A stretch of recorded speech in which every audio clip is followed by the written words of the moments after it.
Good day, and thank you for standing by. Welcome to the second quarter 2025 earnings conference call. At this time, all participants are in a listen-only mode. After the speaker's presentation, there will be a question-and-answer session. To ask a question during the session, you will need to press star 11 on your telephone. You will then hear an automated message advising that your hand is raised. To withdraw your question, please press star 11 again. Please be advised that today's conference is being recorded. I would now like to hand the conference over to your speaker today, Helen Gurholt. Please begin. Good morning and welcome to the A. O. Smith second quarter conference call. I'm Helen Gurholt, Vice President, Investor Relations and Financial Planning and Analysis. Today I'm joined by Steve Schaefer, Chief Executive Officer, and Chuck Lauber, Chief Financial Officer. Within today's presentation, we have provided non-GAAP measures. Free cash flow is defined as cash from operations less capital expenditures. Reconciliations from GAAP measures to non-GAAP measures are provided in the appendix at the end of this presentation and on our website. A friendly reminder that some of our comments and answers during this conference call will be forward-looking statements that are subject to risks that could cause actual results to be materially different. Those risks include matters that we described in this morning's press release, among others. Also, as a courtesy to others in the question queue, please limit yourself to one question and one follow-up per turn. If you have multiple questions, please rejoin the queue. We will be using slides as we move through today's call. You can access them on our website at investor.aosmith.com. I will now turn the call over to Steve to begin our prepared remarks. Thank you, Helen, and good morning, everyone. We believe A. O. Smith has an outstanding foundation for profitable growth as a global water technology leader. I am both honored and excited to build on this foundation as the company's new CEO, and am confident in our company's future. This future will be powered by the many dedicated and capable A. O. Smith colleagues I have started to get to know over the past year and a half, and I look forward to the journey we have in front of us together. Later in our prepared remarks, I will share some of my early thoughts on priorities going forward that I believe will be most impactful in delivering that bright future for us. But first, I would like to go through our second quarter performance, our updated guidance for the year, and the announcement regarding our China business. Now, turning to slide 4 and our financial performance in the quarter. North America water heater sales decreased 2% in the second quarter, driven by lower volumes. Shipments in the first half of 2024 benefited from pre-buy related volumes ahead of an announced price increase. This year, we believe the industry once again bought ahead of price increases and tariff risks. We decided to take a more proactive approach by working closely with our customers to better align order rates to our strategy of smoothing production schedules in order to achieve greater operational efficiency. Like the overall industry, we still benefited in the quarter from a demand pull forward. However, our 2025 pull forward impact was less pronounced compared to the demand pull forward we experienced in 2024, and we expect to gain operational efficiencies through the year because of these actions. Our North America boiler sales increased by 6% compared to the second quarter of 2024, led by higher volumes of our high-efficiency commercial boilers. North America water treatment sales increased slightly in the second quarter as growth in our priority channels, e-commerce, dealer, and direct-to-consumer, continued to offset expected retail declines. In addition to the growth in these priority channels, we are pleased with the improved profitability it provided, which helps contribute to North America segment operating margin expansion in the quarter. In China, second quarter sales decreased 11% in local currency as the ongoing economic challenges and limited availability of government subsidy programs outside of Tier 1 and 2 cities resulted in lower volumes. We maintained our operating margin year over year despite lower sales due to our 2024 restructuring initiatives and other cost control measures.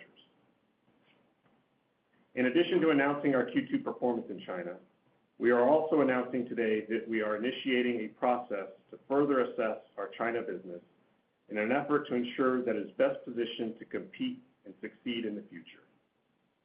We intend to evaluate a broad range of options in addition to further business improvements including strategic partnerships and other alternatives.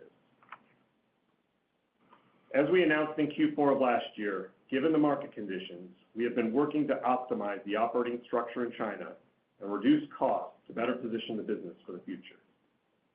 These initiatives are already delivering positive results. We are on track to achieve $15 million in annual benefits, which have resulted in sequential margin improvement quarter over quarter. Despite the current macroeconomic challenges, we believe the China market has substantial long-term potential. Our China business also has many competitive strengths, including a premium brand position, differentiated innovation capabilities, a well-established distribution network, and a talented local team. We are committed to realizing the full potential inherent in our China business for our company and our shareholders, while benefiting our employees, valuable partners, and customers. We believe that the assessment announced today will allow us to properly understand the potential options available to realize the full potential of the business. As the review progresses, we will continue to deliver best-in-class products and service, just as we always have. Please turn to slide 5. I would now like to take a moment to discuss innovation at A.O. Smith. As a water technology leader, we continue to invest in and launch new-to-the-world differentiated products. And I would like to highlight a few of those offerings today. We recently introduced the second product in our Adapt gas tankless line, the Adapt SC, which is our standard condensing product featuring industry-first integrated scale prevention technology. This product is positioned in the high-volume segment of the tankless market and is the latest proof point in our commitment to become the North American leader in tankless technology. We have also just launched our Home Shield Whole House Water Filter, which is certified to reduce PFAS to less than 4 parts per trillion for 500,000 gallons of water. In addition to taking whole house PFAS reduction performance to a new level, it is also easier to install and provides both economic and ecological benefits for the homeowner. Next month, we will introduce the Cyclone Flex, the next generation of our industry-leading commercial water heater that is smarter, more efficient, and more flexible than ever. Staying the industry leader means never standing still, and this product is a continuation of our long history of cyclone enhancements and will help ensure we are best positioned for the 2026 regulatory change in the commercial market and remain the industry's #1 specified commercial gas water heater. These are just a few examples of the exciting pipeline of new products we are bringing to market that has us confident in our future. I'll now turn the call over to Chuck, who will provide more details on our second quarter performance. Thank you, Steve, and good morning, everyone. We delivered sales of $1 billion in the second quarter of 2025, a decrease of 1% year over year. Earnings were $1.07 per share, a 1% increase compared to the prior period. Please turn to slide 6. Second quarter sales in the North America segment of $779 million decreased 1% compared to a difficult year-over-year comp. Higher boiler sales were more than offset by lower volumes of water heaters. North America segment earnings of $198 million were essentially flat to last year. Segment operating margin was 25.4%, an increase of 30 basis points year over year, primarily due to mixed benefits from our water treatment priority channel strategy, as well as growth in high-efficiency water heaters. Moving to slide 7, Rest of the World segment sales of $240 million decreased 2% compared to last year and included $16 million of sales from the Pureit acquisition. Sales in our legacy India business grew 19% in local currency. China third-party sales decreased 11% on a constant currency basis. Rest of the World segment earnings of $25 million were essentially flat year over year, as continued expense management offset lower sales in China. Segment operating margin was 10.5% compared to 10.6% in the prior period. The Pureit acquisition is progressing well. However, will be a margin headwind in the near term as we focus on the integration. Please turn to slide 8. We generated operating cash flow of $178 million and free cash flow of $140 million during the first 6 months of 2025, higher than the same period last year, primarily due to lower cash outlays for 2025 working capital needs that were partially offset by lower current year earnings. Our cash balance totaled $178 million at the end of June, and our net debt position was $126 million. Our leverage ratio was 14.1% as measured by total debt to total capital. Let's now turn to slide 9. Earlier this month, our board approved our next quarterly dividend of 34 cents per share. We repurchased approximately 3.8 million shares of common stock in the first 6 months of 2025 for a total of $251 million, an increase over the same period last year as we increased our planned full-year repurchase intentions from $306 million in 2024 to approximately $400 million of shares for 2025. We also opportunistically bought shares during the first half of the year. We are actively assessing strategic opportunities and have sufficient dry powder for suitable acquisitions. Our priority is on deals that strengthen our core business or help us build new growth platforms. Please turn to slide 10 in our 2025 earnings guidance and outlook. We are raising the midpoint of our 2025 EPS outlook from a range of between $3.60 and $3.90 per share to a narrowed range of between $3.70 and $3.90 per share. The midpoint of our revised EPS range is an increase of 2% compared to our 2024 adjusted EPS. We have included the following key assumptions in our outlook. Our guidance assumes an approximate 15 to 20% increase in the cost of steel in the back half of the year, as well as the full impact of currently announced tariffs, which minimally impacted the first half of the year. Other input costs outside of steel and tariffs are slightly higher than 2024 and ratable for the year. The tariff landscape remains uncertain. We have refined our estimate of the annualized tariff impact on total company cost of goods sold to be an increase of approximately 5%, which is inclusive of currently announced tariff rates, as well as the mitigation efforts we have implemented. Our mitigation strategies include footprint optimization, strategic sourcing, and other cost controls. We estimate that 2025 CapEx will be between $90 and $100 million as we continue to invest in engineering capabilities and prepare for the upcoming regulatory changes. We expect to generate free cash flow of between $500 and $525 million. Interest expense is projected to be between $15 and $20 million. Corporate and other expenses are expected to be approximately $75 million. Our effective tax rate is estimated to be between 24 to 24.5%. And we project our outstanding diluted shares will be 142 million at the end of 2025.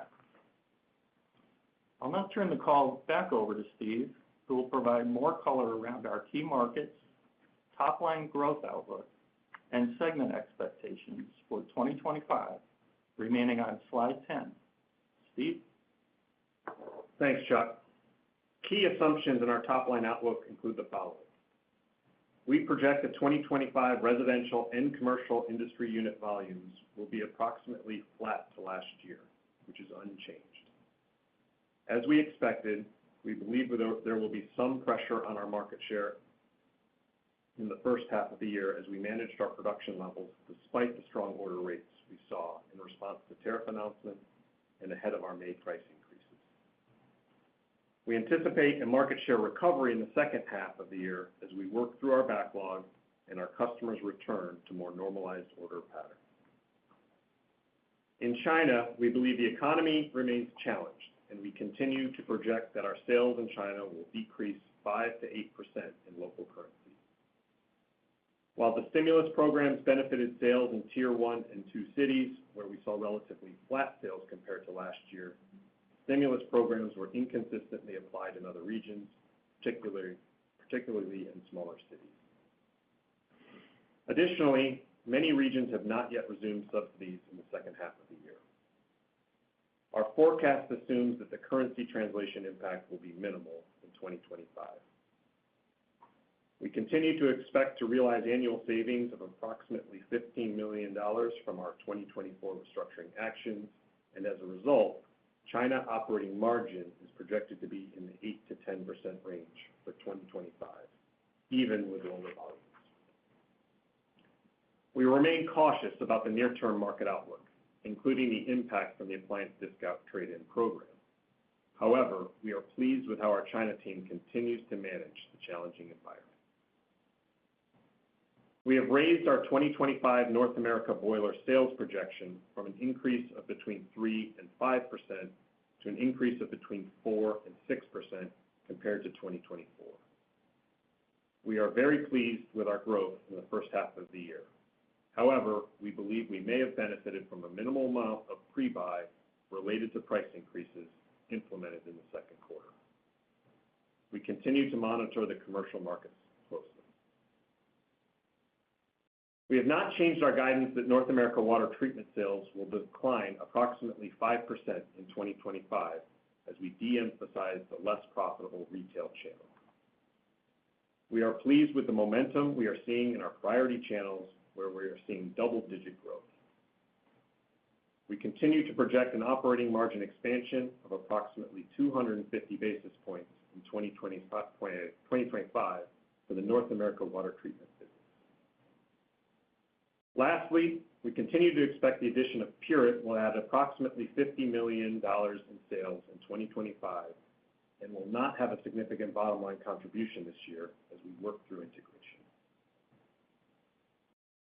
Based on our confidence in our ability to manage tariffs and other cost pressures, our expected improved relative market share performance in the back half of the year, and our strong boiler sales in the first half of 2025, we have raised our full-year sales outlook from flat to 2% to an increase of 1 to 3% compared to last year. We continue to expect our North America segment margin will be between 24% and 24.5%, and rest of world segment margin will be between 8 and 9%. Please turn to slide 11. As I reflect on my last 16 months, there were several things that led me to join the company in March 2024, and I found that those first impressions have proven to be accurate. First, the company's dedication to its foundational values and doing business the right way, the Smith way, strongly resonates with me. Second, the genuine commitment of the entire global team to a strong culture of collaboration and innovation. Third, the quality of our businesses, where we are a leader in the markets that we serve with strong, trusted, and enduring customer relationships. Our core North America water heater and boiler businesses provide a resilient base with stable 80 to 85% replacement rates, strong cash generation, and attractive regulation-driven growth tailwinds. And fourth, an amazing set of strategic opportunities that we can lean into to build our bright future. As I now step into the CEO role, I'd like to highlight a few areas that my leadership team and I are focused on that I believe will play an important role in creating value at A.O. Smith as we go forward. First, operational excellence. We will remain focused on accelerating productivity and the elimination of waste through the expansion of our AOS operating system. While A.O. Smith already has a great foundational culture of continuous improvement on the plant floor, I believe we can benefit from a renewed focus on the application of lean principles, not only to our manufacturing processes, but to other processes as well. I have personal experience both in deploying and running a number of operating systems in my career, and I believe the opportunity to expand our thinking of end-to-end processes and waste elimination can even further improve the operational and working capital efficiencies of our company. An example of our focus on this operational discipline is our initiative this year to work with our customers to smooth our production schedules in our plants, which we discussed earlier. I also see technology playing a big role in helping us achieve new levels of productivity going forward, both leveraging those technology investments we have already made more effectively and investing in new technologies to help us advance the way we work. We are also going to build upon our great legacy of innovation at A.O. Smith. Our pipeline of innovative products is strong, and we've made a number of major investments to prepare for the future, both in terms of regulatory and technology shifts. Included in this investment is the recent commissioning of our brand new Product Development Center in Lebanon, Tennessee. Earlier, I shared some of the exciting new products we are introducing this year as examples of our powerful innovation capability. There's still much more we can do, and I look forward to the opportunity to advance A.O. Smith's innovation capability to the next level. I am pleased to announce that Dr. Ming Cheng joined the company earlier this month as our next Chief Technology Officer. I worked with him for over 10 years at 3M and developed great respect for his leadership, business sense, technical expertise, and great curiosity, all important attributes for an innovation leader. I'm confident that Ming will help us achieve this next level of innovation capability. The third focus area I would like to mention is portfolio management, making sure that A.O. Smith is positioned well with a portfolio of businesses and products for future success. The assessment of the China business, as well as the restructuring actions we took in China and North America water treatment last year, are consistent with my commitment to continually evaluate our portfolio and take the actions necessary to position them well for profitable growth. M&A and strategic partnerships to build out our business platforms will likely be a critical lever to enable this portfolio work, and we have ample dry powder and management focus to help deploy for the right targets.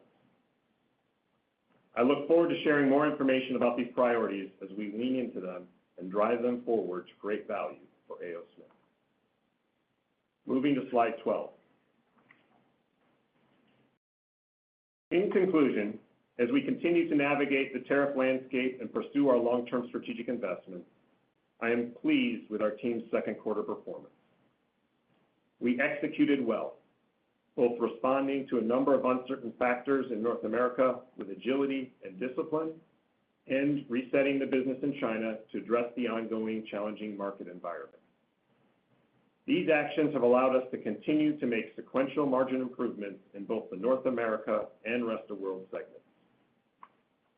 We continue to see strong growth momentum in areas where we are expecting growth performance, including the North America boiler and India businesses, as well as the prioritized channels in the North America water treatment business. In both our margin improvement and growth efforts, I would like to thank all my A.O. Smith colleagues for your dedication and delivery. We also believe that strategic actions we are taking are positioning us well for the future. Leveraging the AOS operating system, re-energizing innovation, and driving our portfolio forward will be keys to our success. And I am pleased to see our leadership team rallying around these priorities. Our strong market leadership, recurring revenue from our core water heater and boiler businesses, and our solid balance sheet enable us to invest strategically and maximize shareholder return even in the face of uncertainty. We are confident in our future and our proven ability to achieve profitable growth. With that, we conclude our prepared remarks, and we are now available for your questions. Certainly. As a reminder, to ask a question, please press star 11 on your telephone and wait for your name to be announced. To withdraw your question, please press star 11 again. Please limit yourselves to one question and a follow-up. And one moment for our first question. Our first question will be coming from Mike Halloran of Baird. Your line is open, Mike. Hi, good morning, everyone. Morning, Mike. Morning, Mike. Hey, can we just start with the why now on the China side? What was it? Obviously, Steve, you taking over the reins is maybe part of the catalyst, but why is this the right opportunity to start thinking about alternatives for China? How far are you in the process, and just kind of any incremental context? And maybe alternatives is the wrong word, but just trying to figure out what the next steps for that region are. Yeah, I think, Mike, we remain, excited about the future potential of the market there. And as you know, we've been working through some changes within the business, taking some restructuring actions, making sure that we're positioning the business to compete and perform as the market goes through this challenging environment. I think we're just at the point where we want to just broaden the horizon of options to explore. Our focus is completely and remains on how do we make this business most successful going forward. And so I think it came time where we wanted to open the aperture, look at other options, and make sure that we're fully informed about what's the right path forward for the business. So second, can you help me with margins as we get to the back half of the year? And kind of a twofold question. One, implied margins for rest of world down back of the half of the year. Normally they seem to be up back of the half of the year. Maybe just talk through the moving pieces there. And then secondarily, just a discussion on price costs in North America and how you see that playing out for the rest of the year. Yeah, Mike.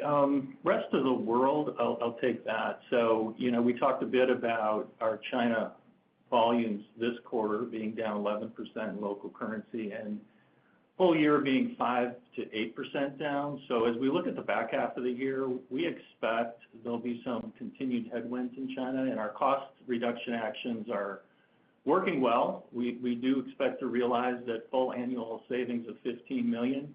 However, the pressures we feel that we'll see with some inconsistencies within the application of the government subsidy program, we expect to continue a bit through the back half of the year, so we're not quite as bullish on the fourth quarter as we typically are from a seasonal cadence. But we are very pleased with the restructuring results. We expect China will be in that 8 to 9% operating margin for the year. On the North America side and price cost, I think the way we think about that is really two halves of the year. As we walk into the back half of the year, we'll see, steel costs going up 15 to 20%. We'll experience the full impact of tariffs. Tariffs will be about 5% for the full year. So, tariffs were somewhat minimal in the second quarter as we worked with kind of our key suppliers and good partners on that side. So we have direct impact, and then you have indirect through suppliers, and some of those were coming in a little bit slower than what we expected, but we expect a full impact in the back half of the year. So, when you take those two cost drivers together and then pricing that we've implemented effective May 4th, but generally will impact us in a positive way in the back half, we're able to offset those costs. But the net, if you look at our full year guidance, pretty strong front half North America margins, very, very pleased with where we're at in North America margins, but we'll see a little headwind on that North America margin in the back half because of those extra costs coming in. We also will see volume shift a bit in the back half of the year. So typically, the water heater cadence, as you know, is about 51% in the front half and 49% in the back half on the residential side. We see the industry this year playing out very similar to last year. Last year, the cadence for the industry was about 53% front half and 47% back half. And what we would expect for our performance this year would be somewhere in between, kind of a normal year, and somewhere in between the price pull forward, because we did benefit from pricing pull forward in the front half of the year. So if you take a look at all those, Mike, a long answer to what we're looking at for margins in North America and price cost relationship in the back half.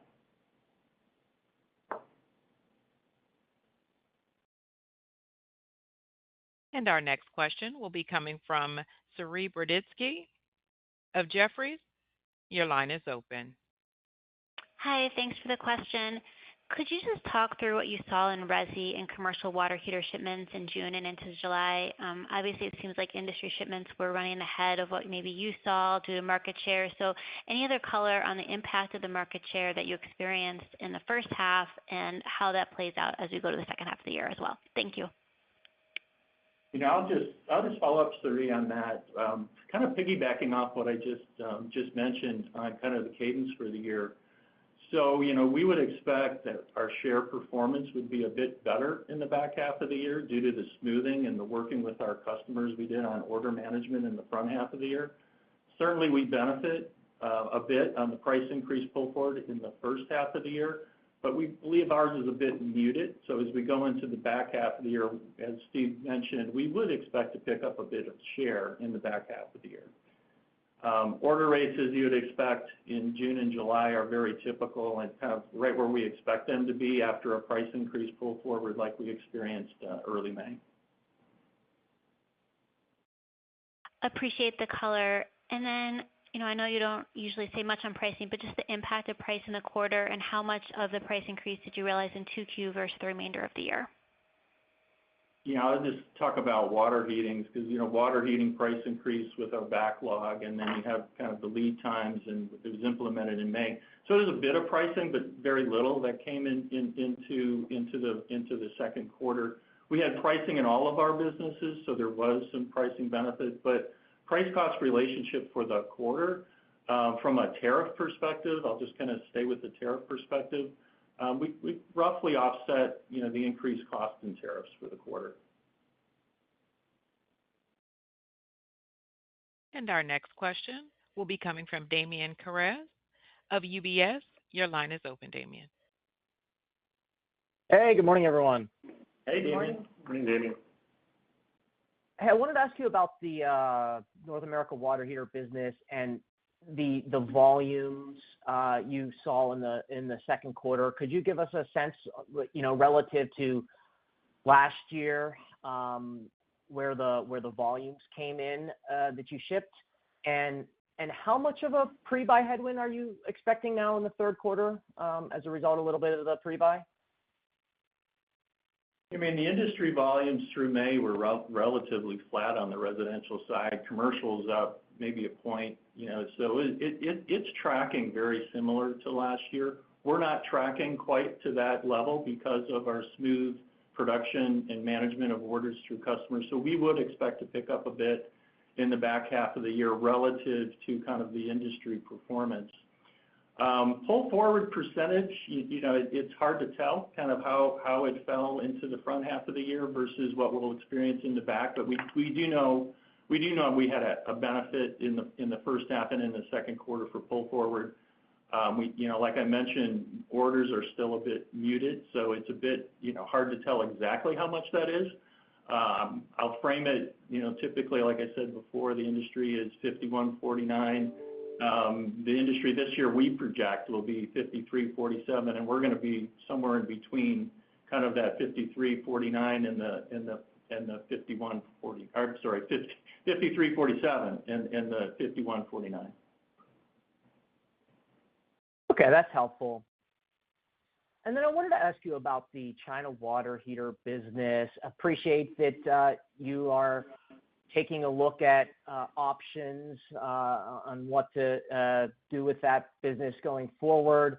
But just looking at, I think, where some of the industry peers have been seeing their domestic shipments, it feels like you've been underperforming and maybe experiencing greater headwinds than the broader industry. Could you just help us to understand a little bit why that might be? Does it come down to, your regional concentration maybe being more in the tier 1 or tier 2? Are you still seeing peers maybe price more aggressively? Anything that could just help us understand why you're maybe trailing a little bit in that market and the exchange program? Yeah, so obviously we have many decades of really strong performance in China. We're viewed as a market leader, great brand. We're known for our innovation in China.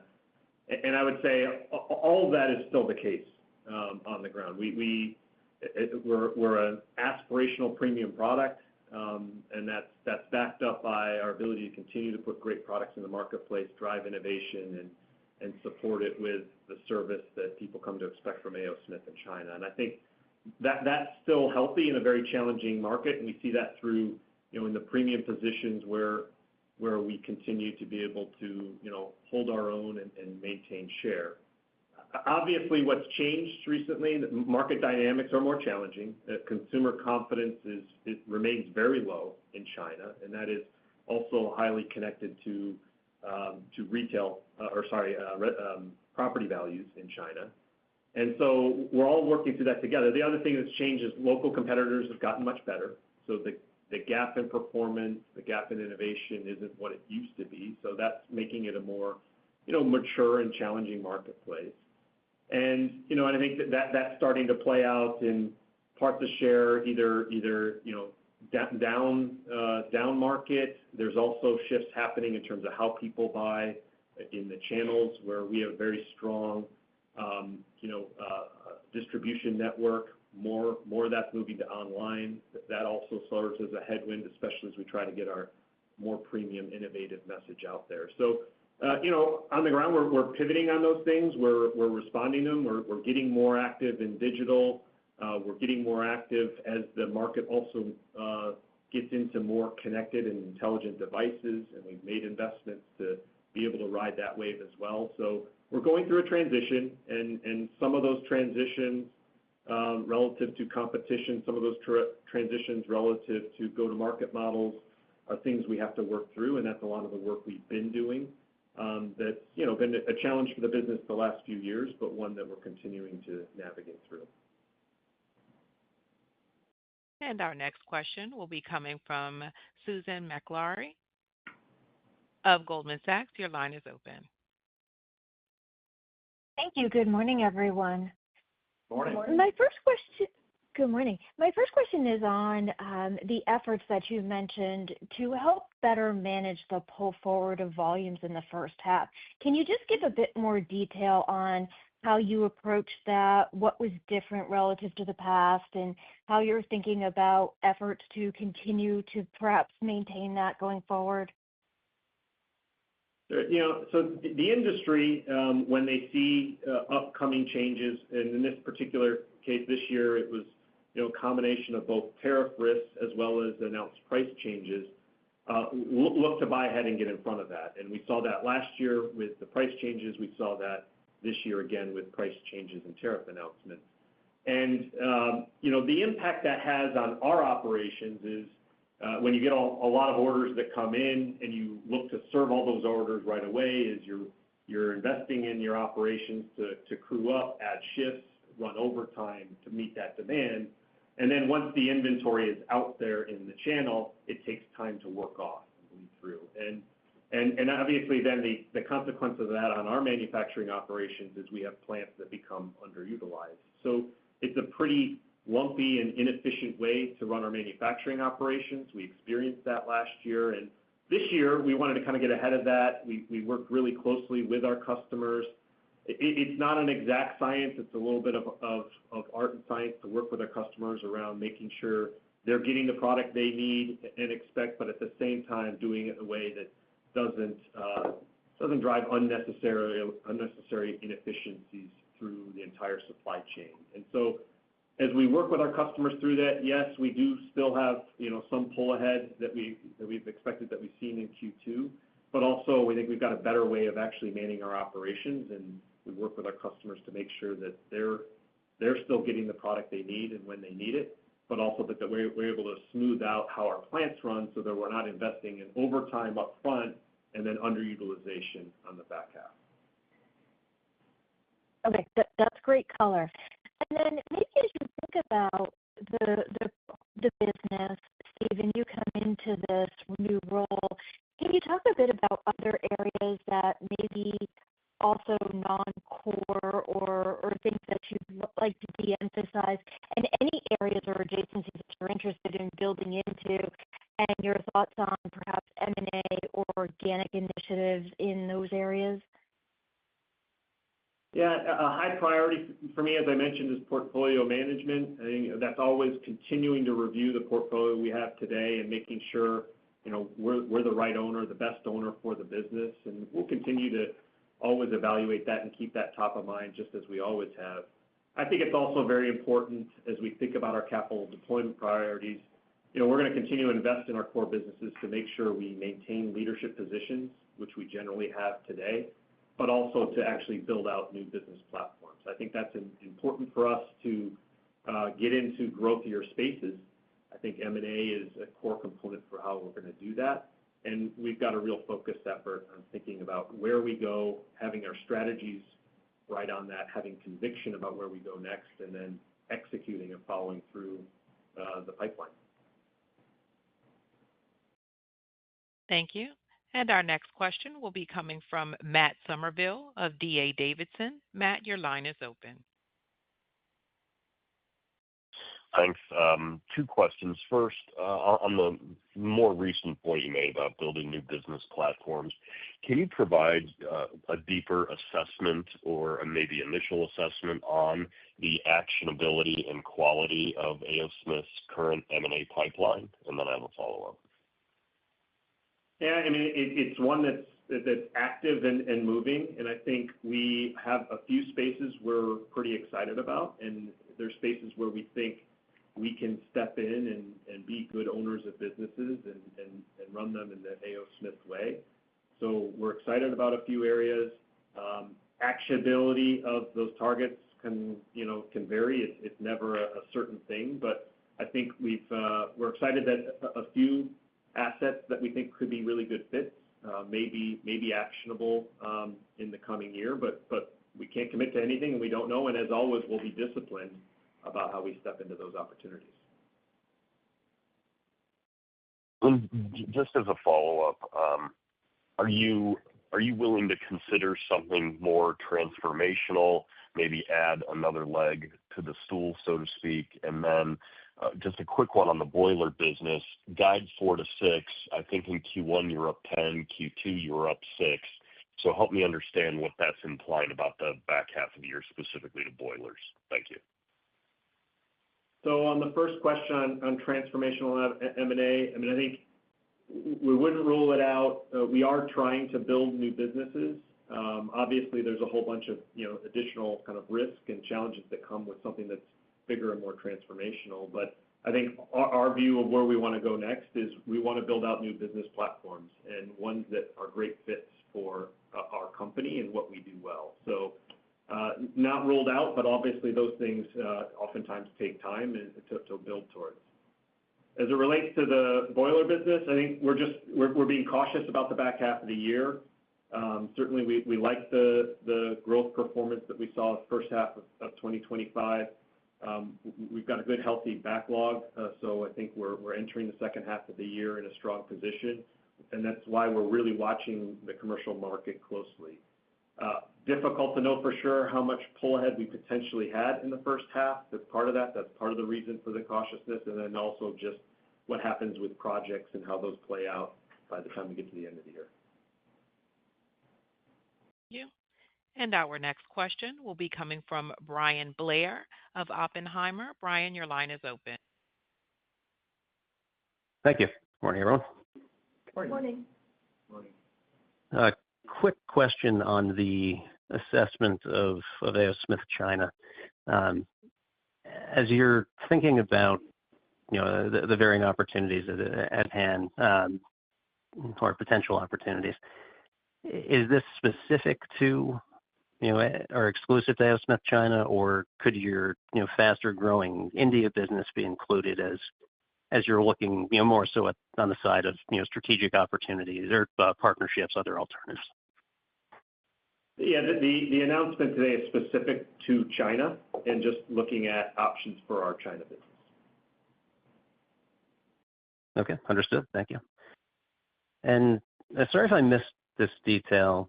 With North American water treatment, are you still tracking toward the 250 basis points margin expansion you had outlined before? And then I guess, and more importantly, with mix progressing, toward your, targeted more favorable mix, how should we think about incremental margins as you lap the retail declines and get back to growth?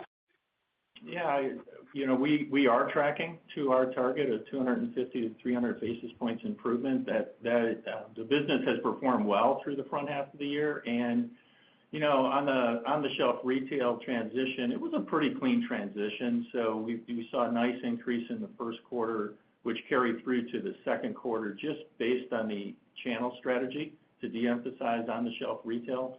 So we're comfortable with that 250 to 300 basis points increase, and would expect that to pretty much be carrying forward for the rest of the year. I would add too, just kind of going forward, in addition to some of those go-to-market prioritization decisions we've made, we're also taking actions to take advantage of the integration work of the different acquisitions we've brought together to build that business.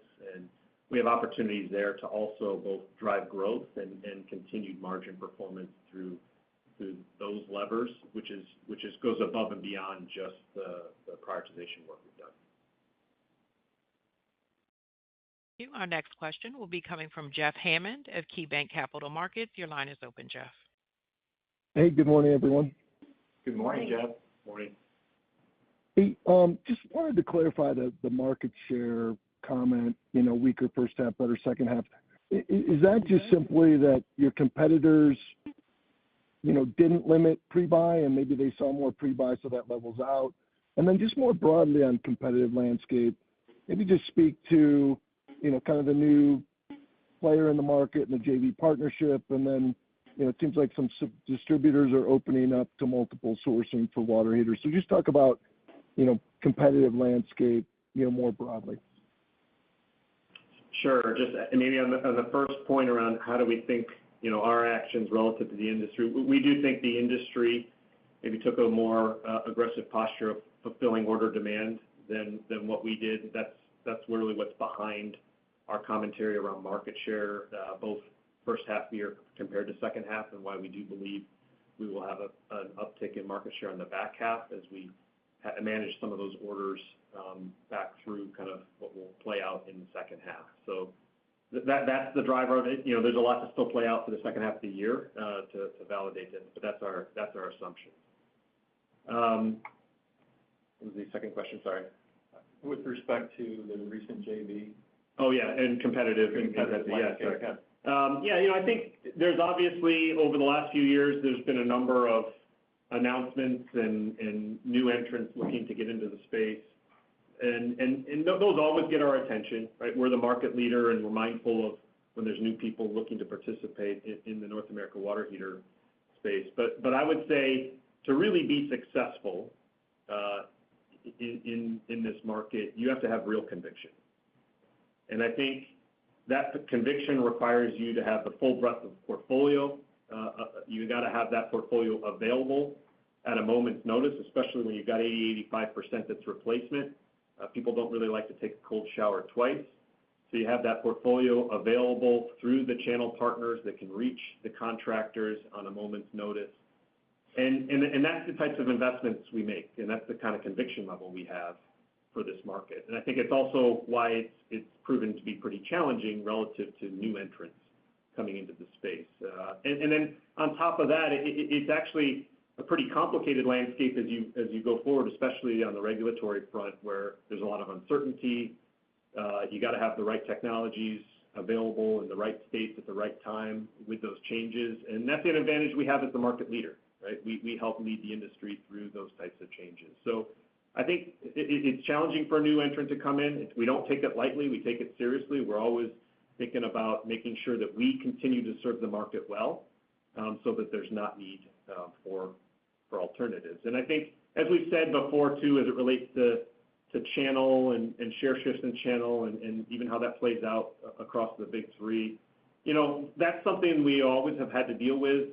We navigate it through. I think we've always been able to find a way to make that work out well for us, working closely with our channel partners, and we'll continue to do that going forward. And our next question will be coming from Scott Graham of Seaport Research Partners. Your line is open, Scott. Yes, hey, good morning. I wanted to follow up on Mike's question of, why now? I don't think anyone would debate the strength of your China business. It's been around forever. You're a market leader, the whole thing. But obviously, sales are, off peak. Margin is well off peak. So is this more of an announcement maybe that it's a look at the business to see which portions of it need to be paired, a major restructuring?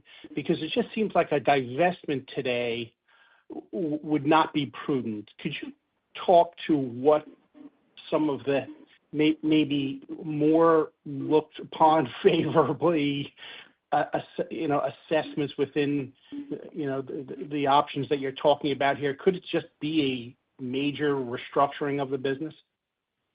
Yeah, I mean, our announcement today is not an announcement of any decision made on the business. We're still very early, and we're just sort of at this point announcing that we're initiating this assessment. And actions we could take within the business, those are ones we consider and think about and evaluate ongoing, and we'll continue to do that for sure. I think the why now is I think we want to explore what our full set of alternatives are, right? And we're not sitting here today committing to a divestiture of the business. What we're talking about is we would like to understand and be well informed around what the full potential options are for the business going forward to make sure we actually do what we can to position the business and this great asset that we have in China for success and to be able to compete and win in the future. And we think what we're doing is broadening the aperture of that, of what potential options could look like.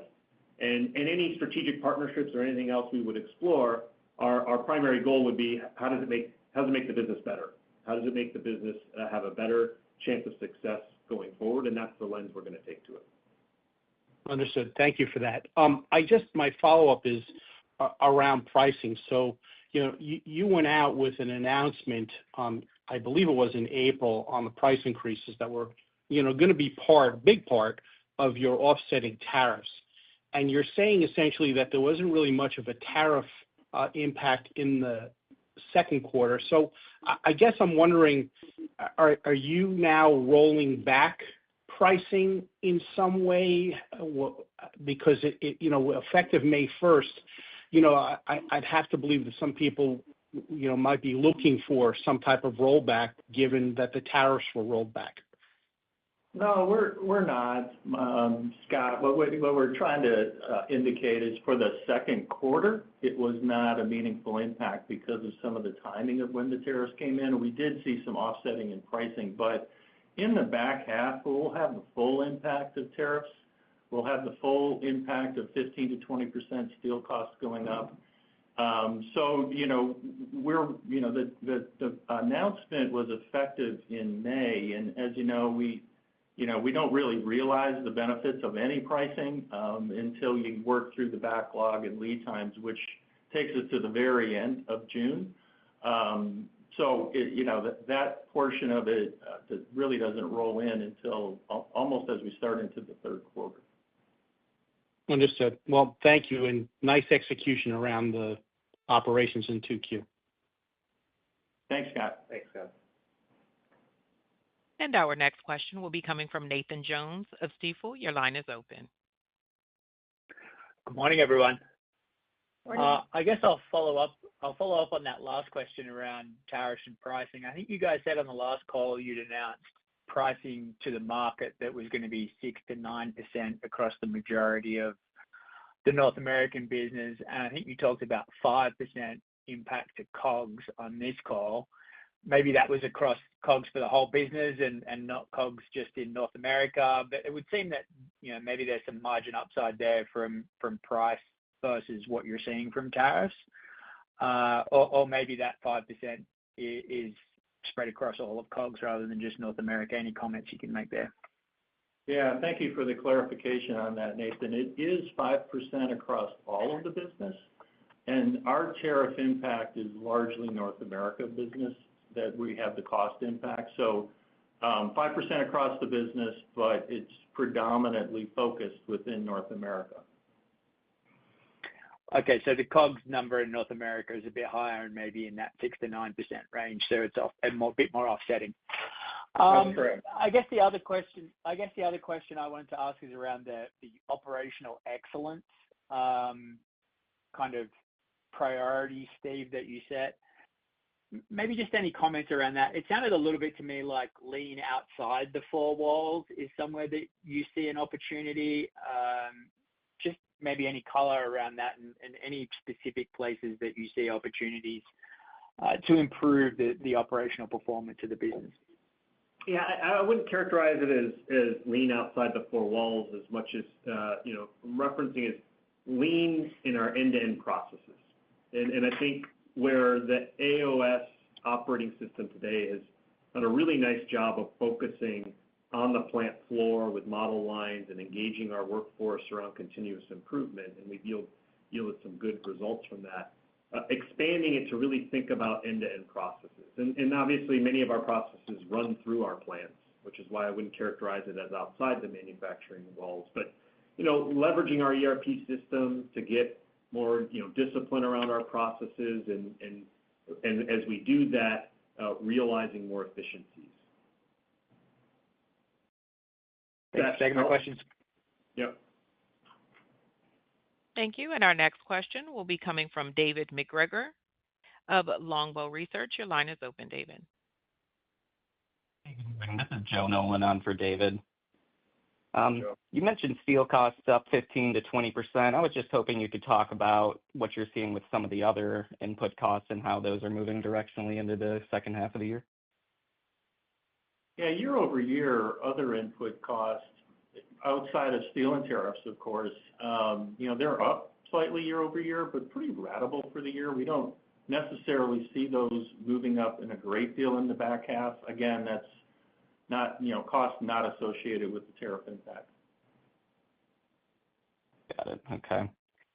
And then the water treatment business had a good quarter overall. It sounds like retail business might still be a little weak there. Can you just talk a bit more about your outlook into the second half for that business?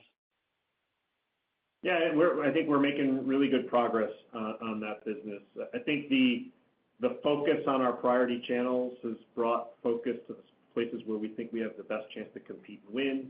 The integration work we're doing in our acquisitions to help the businesses get healthier and stronger. And, it's a growth platform for us. And, we had a bit of a reset to go through, kind of last year and into this year relative to positioning the business to be more competitive. And I think where we are now is we like the positioning of where we're at, and now it's time to get back to growth. And your comments, around kind of the weakness in the retail channel, it's really a proactive strategy that we took to de-emphasize on-the-shelf retail. So it's intentional that we've moved that channel, and it's helped our margin profile as we step into the year. And our next question will be coming from Sam Snyder of Northcoast Research. Your line is open, Sam. Hi, thanks for taking the call. I have a couple questions. Thanks for getting me in at the end of the call, but wanted to know, what has changed from a quarter ago with the China business? Maybe I'll ask it a different way, but what's on the table now that wasn't on the table before in terms of strategic actions? Maybe help us imagine, what, not a sale outright, but something else, like a partnership. What could that look like? And I have a follow-up on innovation, maybe more long-term, if we can get to it. Yeah, we've obviously been working on and closely with our China team around how to improve the competitiveness and the success of our China business. I think what changes, we want to just think about a full range of options of what's the best way to do that, right? And I think it's an evolution of our thinking as we think about how do we set up our China business. We've got a great asset with many competitive strengths, and as I mentioned, it's a market we think there's got a lot of potential in. And so what we want to do is say, what's the best way to do that? And we think it could involve working with strategic partners and thinking about options beyond just some of the things we've been doing to this date. And we're starting this process, right? So what we want to do is we want to be fully informed and ultimately, at the end of the day, make sure that we set this business up for the best path forward to be most successful. Okay, thanks. And then just real quick, if I get it in on innovation, like what do you see when you think about innovation, whether it's U.S. market or rest of world? Maybe illustrate some of the things you're talking about. Yeah, I mean, I'm a big believer that innovation for industrial companies is core to how you drive organic growth and how you maintain outsized profitability. You have to be able to bring things to the world that are differentiated and that solve real problems. So for me, it's fundamental to a really successful industrial business.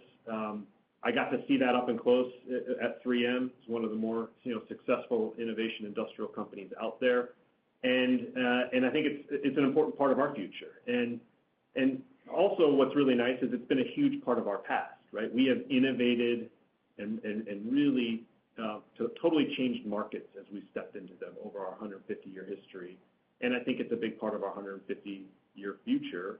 And it includes innovation processes that allow you to launch products successfully and efficiently and on time, meeting customer needs. It's a culture, and making sure that we continue to embrace and energize a culture of innovation, which includes being able to experiment, be curious, take risks as you step into doing new things to the world. And it's really understanding and defining the technologies that are going to be relevant to the future and making sure you invest in those technologies. So those are the types of things that we're focusing on. And as I mentioned, our new CTO, I think, is going to be a great boost to helping us get to the next level.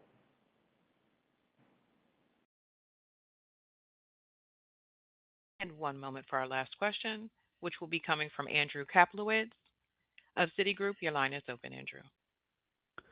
Good morning, everyone. Thanks for fitting me in. Good morning. Good morning.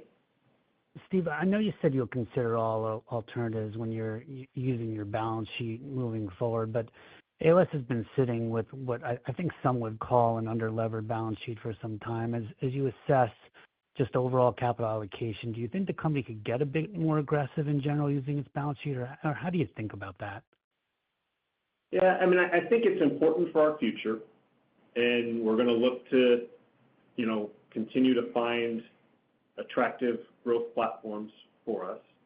So it's a high focus for us. I think, we obviously need to protect and run and drive performance in our core businesses because that's what helps fund, cash and maintain a strong balance sheet. So we're going to do that. But I do think it's going to be a big focus for me going forward, is figuring out how do we transform our portfolio over time.